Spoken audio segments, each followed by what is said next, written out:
paracha de Ve'elea Mishpatim que nous allons lire parle apparemment de lois qui n'ont pratiquement, aujourd'hui c'est sûr qu'elles ne sont pas du tout d'actualité, et même à l'époque, lorsqu'il y avait le Beth Amikdash et tout, elles étaient d'actualité, mais assez rarissimes, mais surtout qu'étant donné qu'elles ne sont pas d'actualité depuis tellement longtemps, quel est l'enseignement qui pourrait-il y avoir dans cet enseignement-là, qui est que lorsque tu achèteras un esclave d'origine juive, c'est-à-dire quelqu'un qui, par exemple, a volé, n'a pas de quoi payer, qu'il est vendu par le Bédine et tu l'achètes comme serviteur, comme pour qu'il te serve chez toi.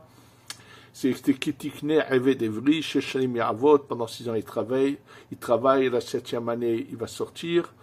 Ensuite on parle d'une femme que si on prend une chifra, une servante, et qu'elle va se marier avec ou la personne ou avec son fils, ce sont toutes des lois qui ne sont pas d'actualité. Alors sachez que, il faut savoir, je vous le rappelle, la Torah a un nombre inimaginable de faces et de compréhensions. Il y a ce qu'on appelle le corps de la Torah que nous voyons, et il y a ce qu'on appelle l'intériorité de la Torah, qui est un peu l'âme de la Torah. Et là, le Zohar appelle cette paracha, qu'on appelle ça, Zot Torah Tagilgul, c'est dans cette paracha, dans le début, cette paracha qui parle de ces règles qui concernent ceux qui sont vendus et qui sont rachetés, et ainsi de suite. Et en fait, le Zohar, il y a tout un passage très important dans le Zohar là-dessus, qui explique que tout, en fait, concerne l'âme de chacun des Béné Israël. Que se passe-t-il après qu'il quitte ce monde? Et là, c'est une opportunité pour remettre les pendules à l'heure par rapport à des sujets que j'ai entendus qui étaient choquants. Alors, pour remettre ces pendules à l'heure, je voudrais d'abord vous raconter ce qui est écrit avec Rabbi Chaim Vital. Rabbi Chaim Vital a vécu il y a environ 400 ans. Il est l'élève du Harizal. Et à ce qui se passe, lorsqu'il finalement il a rencontré à un certain moment de sa vie le Harizal, qui lui a fait beaucoup de révélations. Et entre autres, parmi les révélations qu'il va lui faire, c'est la suivante, c'est que Rabbi Chaim Vital, à Tzfat, lorsqu'il voyait des fois, il y avait une bonne communauté juive à Tzfat, mais autour d'eux, il y avait une communauté de gens qui habitaient la région, d'Arabes de la région, qui habitaient là. Et bien sûr, il arrivait souvent qu'il voyait des gens arriver à la bagarre. Et bien sûr, lorsqu'ils arrivaient à la bagarre, c'était tout de suite, ils sortaient des couteaux et ils voyaient des fois quelqu'un blesser l'autre, du sang couler. Et à chaque fois qu'il assistait à une scène pareille sur la place publique, il s'évanouissait. Alors c'était bien sûr surprenant que lui réagisse de telle manière au sang. Et là, qu'est-ce que lui dit le Harizal? Il lui dit, tu sais pourquoi tu as cette réaction? Parce que toi, tu as à l'intérieur de toi une parcelle de la Neshama de Rabbi Akiva. Or, Rabbi Akiva, bien qu'il se soit dédoublé, mais son corps a subi des douleurs. On l'a tué en lui arrachant la peau, en lui faisant couler du sang. Et il lui dit, étant donné qu'il y a en toi cette parcelle de la Neshama de Rabbi Akiva, c'est ce qui provoque que tu as quand tu vois du sang, tu t'évanouis. Ça veut dire que ça te rappelle bien que ça, il y a énormément, Rabbi Chaim Vital a vécu il y a 300 ans, alors que Rabbi Akiva, c'est environ, il y a 2000 ans. Donc il y a entre l'un et l'autre une époque tellement lointaine, mais comme il lui explique ce qu'il ressent. Maintenant, sachez, comprenez une chose qui est très importante que je vais vous dire tout de suite dans les écrits du Ben Ish Chai qui va nous éclairer là-dessus. Ne pas imaginer un instant, ça ne veut pas dire que Rabbi Akiva est revenu en Gilgul chez Rabbi Chaim Vital. Pas du tout. Rabbi Akiva n'est pas revenu en Gilgul.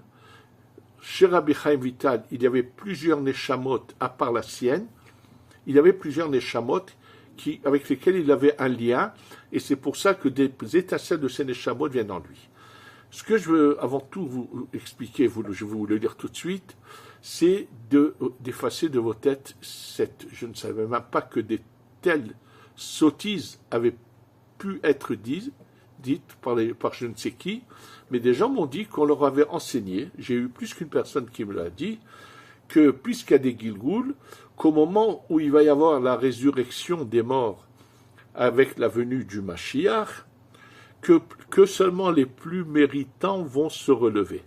Ce qui est faux et archi faux. Je vous répète, tout le monde va se relever. Tout le monde va se relever. Et même, je vais revenir sur cette Gemara où on parle apparemment d'âmes qui seraient brûlées et qui deviennent de la cendre sous les pieds des tzadikim, que ça ne veut pas dire que si n'existe plus qu'ils deviennent de la cendre, mais l'image que cela veut dire, je vais vous l'expliquer au nom du Ben Ishraï.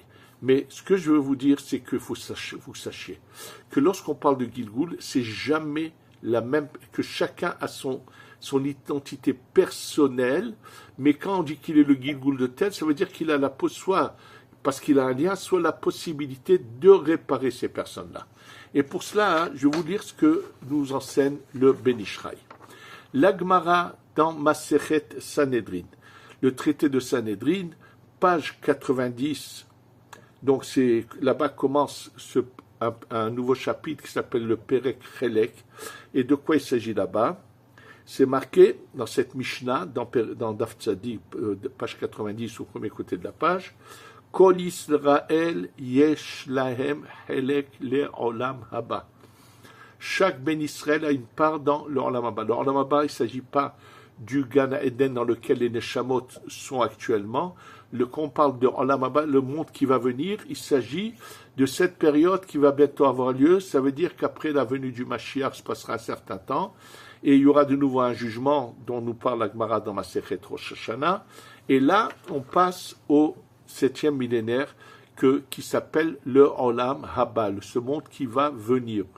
Et dans cette Mishnah, donc on nous dit que tout le monde, et à la fin de la Mishnah, elle a l'air de se contredire, puisque la Mishnah continue et dit Shlosham, c'est marqué, voilà ceux qui n'ont pas de Olam Haba, et c'est marqué Shlosham Melachim, 3 rois qui ont régné dans le peuple d'Israël, et 4 personnes qui n'ont pas été rois des gens simples, n'ont pas de Chelek Olam Haba. Qui sont ces 3 rois? Yerovam, alors Yerovam ben Nevat est le premier roi lorsque la royauté se partage en deux, à l'époque du fils de Shlomo Améler, qui s'appelle Rechavam, lorsque le peuple d'Israël ne veut pas accepter la royauté du fils de Shlomo Améler, qui s'appelle Rechavam, et qui va être intronisé pour 10 tribus, c'est Yerovam ben Nevat, qui est quelqu'un, un grand personnage, mais qui malheureusement, à cause du problème des honneurs, parce que il savait qu'on donnerait un certain honneur au fils du roi Shlomo, Rechavam, au temple, il va malheureusement devenir un idolâtre et faire de l'idolâtrie. C'est celui qui s'appelle Yerovam ben Nevat. Donc lui est mentionné comme celui qui n'aura pas de Olam Haba. Yerovam, ensuite Ahav, qui malheureusement aussi a été idolâtre criminel, il a fait des choses terribles, et Ménaché. Sur Ménaché, il y a une discussion. Il y en a qui pensent que oui, finalement, il a fait tchouva, c'est une discussion. Maintenant, ça, c'est les 3 rois, et après, il y a les noms de ceux d'autres personnages qui n'ont pas d'Olam Haba. Et là, le Ben Ishraï, dans son livre, son commentaire sur la Gemara, ramène que après cette Mishnah dans la Gemara, il y a des rabbanim qui pensent l'inverse, qui donnent leur opinion, qui disent non, oui, ils ont Olam Haba, et ils emmènent des preuves à ce qu'ils disent. Et là, le Ben Ishraï nous dit, sache une chose, comment il peut y avoir une telle discussion? Il y en a qui pensent comme ça, il y en a qui pensent l'inverse. Est-ce que ceux qui ont écrit la Mishnah ne savaient pas ce que ces rabbanim allaient ensuite emmener comme preuve à travers des versets que oui, ils ont leur Olam Haba, ces rois? Et là, le Ben Ishraï nous dit, écoute bien, c'est évident qu'ils auront finalement accès au 7e millénaire qu'on appelle leur Olam Haba. Mais comme ils ont fauté d'une manière tellement grave, on a voulu leur ajouter une sorte de punition, les rabaisser en disant qu'ils n'auront pas leur Olam Haba. C'est une sorte d'humiliation qui fera partie de leur expiation. C'est pour ça qu'on a mentionné cela comme ça. Et là, de continuer le Ben Ish Chai, de nous dire sur cette Mara, il dit, écoutez ces paroles à lui. Ve'ata me'ayen, toi celui qui veut comprendre tout cela, Hamaskil qui pense en profondeur. Shemarna et Adevarim, écoute bien ces paroles. Haïlé que je vais te dire. Asherani Omer, que je dis. Vekotev et que j'écris. Omodia que je fais savoir. Et, bon, pourquoi il veut dire ça? Justement, c'est là que je vous dis qu'il écrit ce que je vous ai dit par rapport que chacun a sa neshama et ainsi de suite. Et là, il parle, il ne dit pas de qui il s'agit, mais on l'a su qu'il s'agissait il parle de deux personnages sur lesquels on a eu des rêves un peu spéciaux. Le premier, c'était son rave qui s'appelait le rave Abdallah Somer, sur lequel on avait rêvé que, malheureusement, qu'il avait une âme qui était, qu'on appelle ça, qu'il était le Gilgul de Ahaz Melech Yehuda, qui était le Gilgul de Ahaz. Or, Ahaz a empêché que la Torah se répandue, et Rav Abdallah Somer, à son époque, le Rav du Ben Ish Chai, a créé à Bagdad un lieu de Torah immense où tous les enfants venaient étudier, et ainsi de suite. Donc ça, c'est par rapport à son Rav, et après, il parle par rapport à son fils, Rabbi Yaakov Haïm, et il ne dit pas le nom, mais on le sait que c'est de lui qu'il s'agit, et son fils était très triste, parce qu'on avait rêvé sur son fils qu'il avait le Gilgul de Achav. Or, Achav, c'est justement ceux parmi ces rois-là qui n'ont pas leur Olam Haba. Donc, il était très, très touché de cela. Et là, regardez ce qu'il lui dit son père. Et il lui dit, écoute bien, sache une chose, Hada, premièrement, qui vadaï, écoutez les mots, je vous les lis et je vous les traduis. Vadaï, ata yesh lecha nefesh shelcha, tu as ton âme personnelle. C'est-à-dire que chacun a une âme personnelle. Et quoi? Verak helek echad mi nefesh achav, c'est qu'une partie du nefesh de Achav qui est rentrée en toi. Et ensuite, il lui dit, sache une chose, qu'est-ce qui rentre en toi? Le bon côté de Achav, tu crois que c'est n'importe quoi, c'est quelque chose de grandiose. Et bref, il lui donne encore d'autres... Et c'est pourquoi il le ramène pour dire que finalement, ils ont tous une réparation. Et que là, son fils avait eu comme devoir d'essayer de réparer, donc Achav, de continuer sa réparation.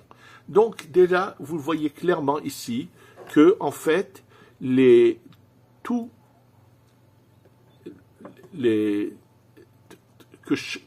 le monde se relève puisque chacun a son effet personnel. Et ensuite, je voudrais maintenant vous reparler de ce que je vous avais dit par rapport à ce qui est marqué dans la Gemara de Rosh Hashanah, Daf Tetzaïn Amoud Bet Yudzaïn Amoud Aleph, Tetzaïn, c'est la page 16 au deuxième côté de la page et la page 17. Là-bas, on nous parle qu'au moment où il va y avoir de nouveau un grand jugement, c'est-à-dire que d'abord, ce qui est imminent, Be'ezrat Hashem, c'est la venue du Mashiach. Ça, c'est la chose la plus imminente que nous espérons voir à tout moment. Et après, bien sûr, il va se passer un moment, on ne sait pas quel moment, ensuite il y a la résurrection des morts, et comme je vous l'ai déjà dit, tout le monde, tous les corps se relèvent. Et arrive un moment où il y a un jugement, un grand jugement, et là, je vous dis, là-bas, on parle de ce jugement, et on va voir ce qui est marqué sur ce jugement, mais la raison pour laquelle il y a de nouveau un jugement, comme j'ai eu l'occasion de le voir dans certains livres, c'est qu'étant donné que lorsqu'une personne quitte ce monde, et que son âme monte, elle est jugée, elle est au Gan Eden, le Gan Eden, c'est l'emplacement où se trouvent actuellement les tzadikim, c'est la seule, qui est récompensé, c'est uniquement l'âme. Le corps n'a pas reçu sa récompense. Et là, au moment de ce jugement, puisque tous les corps se relèvent, donc on va également donner une récompense au corps. Et là-bas, justement, il y a quelque chose qui est dit qui est surprenant, qui a l'air de contredire, puisque la Gemara dit qu'il y en a qui vont être brûlés, leur corps et leur âme sont brûlés et deviennent de la cendre sous les pieds des tzadikim. Qu'est-ce que cela peut... D'abord, ça contredit le Zohar qui dit que tous les corps se relèvent. Et puis, selon ce que le Ben Ish Chai nous dit que finalement tout le monde a une réparation, qu'est-ce que cela signifie? Alors sachez que justement le Ben Ish Chai, Rabbeinu Yosef Haïm, dans son commentaire sur cette Gemara, explique qu'en fait, sur la Gemara de Masechet Rosh Hashanah, explique qu'en fait, quand arrive ce moment, ce grand jugement, il y en a qui auront une sorte d'autonomie, une autonomie, oui, totale, et il y en a qui vont être dépendants des autres. Quand on parle de brûler et de mettre de la cendre sous les pieds des tzadikim, ça veut dire que, bien sûr qu'ils auront ils se relèveront, aussi bien les corps que les âmes, mais ils n'auront pas l'autonomie totale. Et c'est ça ce qui veut dire le Zohar quand il dit que ces corps, Dieu va leur donner encore une âme à l'intérieur. C'est-à-dire que leur âme n'est pas... Ça veut dire qu'ils n'auront pas la possibilité d'avoir cette autonomie et ils vont être dépendants de quelqu'un de plus grand. C'est comme un enfant qui est dépendant de parents. Maintenant, ce qu'il faut savoir, ça veut dire que finalement, tout le monde se relève. Soit en tant que personnage indépendant, soit en dépendance de quelqu'un. C'est-à-dire que même ceux sur lesquels il dit cette phrase qui voudrait dire que Dieu préserve que leur corps et leur âme sont brûlés, ça veut dire que brûler, c'est pas dans le sens de brûler, ça veut dire qu'elle va être nettoyée, mais qu'une fois qu'on aura retiré toutes les mauvaises parcelles, le bon qui reste est faible, il est donc dépendant de quelqu'un. C'est ça l'image que l'interprétation que nous explique le Ben Ish Chai. Et là, bien sûr, il faut comprendre de quoi il s'agit et la suite. Ce qu'il faut savoir, c'est que quand on passe à cette étape d'après, il faut savoir qu'il y a un libre arbitre à un niveau plus élevé. Et qu'à ce moment-là, il y a une sorte de rattrapage que même celui qui était bas peut arriver très haut. Pour cela, je vais vous donner un exemple que écrit le Harizal. Nous savons que quand on parle des deux frères Caïn et Hevel, nous savons que Caïn a assassiné son frère Hevel, mais il faut savoir que dans Caïn, la partie bonne qui est dans Caïn est encore plus élevée que celle de Hevel, oui. Et d'ailleurs, beaucoup ont eu la chance d'avoir les bonnes parties de Caïn, entre autres c'est Rabbi Akiva, c'est Rabbi Chaim Vital et beaucoup d'autres. Et là, le Harizal nous dit, sache que dans le bon de Caïn, il y a, vous savez que l'âme de la personne se partage en 5 niveaux. Le niveau le plus bas, c'est le Nefesh. Le niveau qui est au-dessus, c'est le Ruach. Le niveau qui est au-dessus, c'est la Neshama. Donc c'est Nefesh, Ruach, Neshama. Et nous dit le Harizal, la bonne Neshama de Caïn, chez qui elle est revenue? Chez Yitro. Donc Yitro a reçu la bonne Neshama de Caïn. De nouveau, ça ne veut pas dire que Yitro ne va pas se relever. Yitro se relèvera, et Caïn aussi. Simplement, Yitro a reçu une parcelle de la bonne Neshama de Caïn, et Yitro a son âme personnelle, à son identité personnelle, mais il reçoit cette partie-là. Ensuite, le roi de Caïn, le bon côté du roi de Caïn, va aller chez le prophète Shmuel Hanavi, Samuel. Le prophète Shmuel Hanavi, c'est lui qui reçoit le roi de Caïn.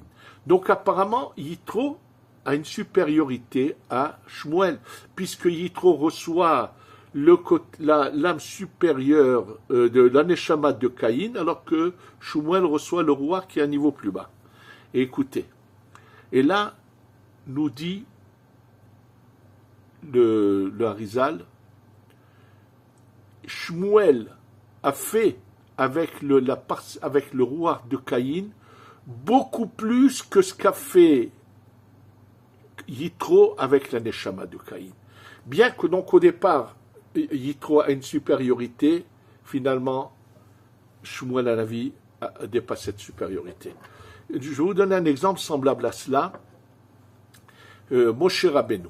Sachez que Moshe est le Gilgoul, a une parcelle, bien sûr, il a sa personnalité, mais de Hevel. Et Rabbi Akiva de Caïn. Donc, au départ, Rabbi Akiva a une supériorité sur Moshe. C'est ce qui explique pourquoi il est dit que des choses qui ont été dévoilées à Rabbi Akiva n'ont pas été dévoilées à Moshe. Et là, le Harizal nous dit attention. Et on le voit aussi dans la Gemara, dans Masechet Menachot, que lorsque Moshe va chercher la Torah et qu'on lui montre la physionomie de Rabbi Akiva, il entend des choses qu'il ne comprend pas. Et nous dit le Harizal, attention, c'est qu'au départ. Mais après, Moshe part à l'aider Ma'asav Atsumim, ces actions extraordinaires, cette grandeur, il va réussir à dépasser Rabbi Akiva. Donc, pourquoi je vous dis cela? Revenons à ces gens qui vont devenir comme dépendants de grands personnages, mais bien qu'ils partent, ils vont dans la prochaine étape, ils partent avec une place inférieure, mais, je vous le dis encore, étant donné qu'il y a une nouvelle sorte de libre arbitre à un niveau plus élevé, ils auront le choix de faire, même en partant plus bas, ils auront la possibilité de rattraper et de remonter encore plus haut. Et ça, c'est important de comprendre qu'à tous les moments de la vie, quel que soit comment on est né, ce qu'on a reçu au départ, le potentiel qu'il y a en chacun de nous et qui peut arriver très loin. Avant que le Mashiach arrive, c'est une opportunité pour chacun de nous d'essayer d'exploiter le maximum de lui. On va tous essayer de le faire, surtout dans les conditions actuelles, de faire des efforts, chacun à sa manière, pour que Hachem arrête toutes ces souffrances du peuple d'Israël actuel et que, enfin, on soit délivré. D'abord qu'Hachem anéantisse tous nos ennemis, fasse que tous les prisonniers soient libérés et que, enfin, le troisième Beth Amikdash descend et qu'on ait la Géoula Shlema, la délivrance totale. Shetavo bimera beyamenu, amen ve amen. Yerushalayim